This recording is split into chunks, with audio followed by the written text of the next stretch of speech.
Someone just told me to go to hell. Now, it's probably because I asked them a pretty provocative question. What did I ask them? Well, I asked them in an email subject line, who do you think you are? Now, their response was immediately, go to hell. Obviously, I unsubscribed them from my list, but I wonder if they actually read the email. Because I think if they had, it probably would have changed their day or maybe even their life.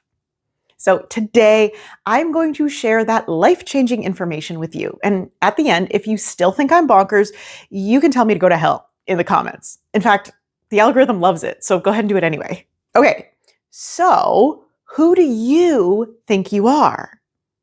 I want you to think about how you identify yourself.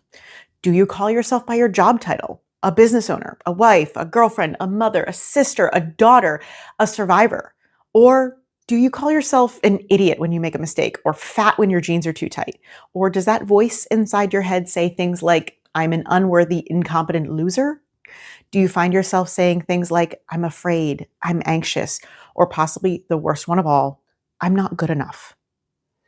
As trauma survivors, we have some pretty complex identities.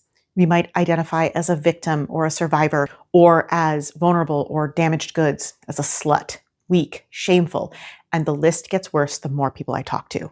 It's not pretty. We often carry shame and feel the need to prove our worth to the world.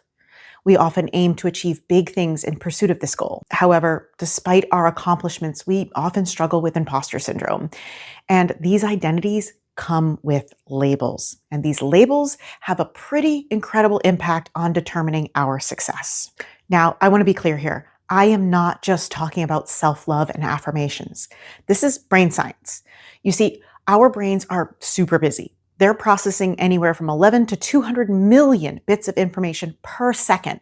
And because it's also the organ that consumes the largest percentage of your energy and resources, it has to be efficient. One of the ways it does this is by reducing the amount of thinking it needs to do, by categorizing things together, labeling that category, and assigning rules to each label. So here's an example. Dogs. Your brain knows exactly what to do when you see a dog. For some people who may have had negative experiences with dogs, their brain has assigned rules like run and hide. And for others, your brain has assigned rules such as immediately rub their belly and tell them they're such a good boy. Now, if I were to give you a description of a dog without a label, your brain might not know what to do. 4 legs, hairy, has a tail, would eat garbage to survive. This description is accurate, but also not exclusive to dogs. This could be a cat, a bear, a raccoon, or any one of 1,000 species of mammals on the planet, and not all of them want belly rubs. This is why labels matter, because when you label something, your brain bypasses all the extra thinking and goes straight to the rules for that label. So I want you to think about how you treat your boss differently than your best friend. How you treat a teenager differently than a baby, a cat differently than a dog. I want you to think about how you would treat a celebrity or the queen, rest in peace, if you were to meet them. And I want you to think about how you treat yourself. Do you beat yourself up when you don't meet the unrealistic expectations you set for yourself? This is 100% because of the label you use to describe yourself. And here's why. So researchers and psychologists have conducted studies on self-talk and have determined even a simple switch to speaking to yourself in the third person can have a massive impact on your success.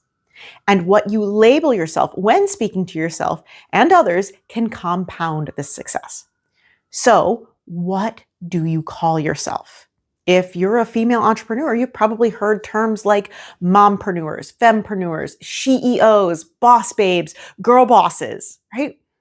And these labels empower women on their entrepreneurial journeys, and it unites them in their goals. Now, if you have experienced trauma, you may also be familiar with terms like victim, survivor, wounded, damaged goods, traumatized, mentally ill, helpless. While these labels might be common language used to describe someone who's experienced trauma, it also gives your brain a set of rules to follow on how you treat yourself. So if you consider yourself a victim, for example, you might feel sorry for yourself and act out of self-pity. significantly limiting your ability to grow. If you consider yourself a survivor, you might feel empowered by your own strength and resilience.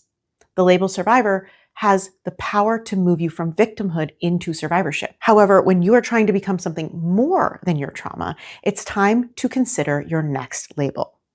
Maybe it's business owner, artist, healer, adventurer. So I want to tell you a little bit of my story and how this impacted my own success. Even after the abuse stopped, the effects of trauma lingered. I identified as a survivor, thinking it empowered me. But over time, I realized that it was actually holding me back. I learned that I was using my survivor status as an excuse, as a way to seek empathy, and as a way to bond with others who were struggling with the same pains. None of that is inherently a bad thing. It was just me trying to get some needs met.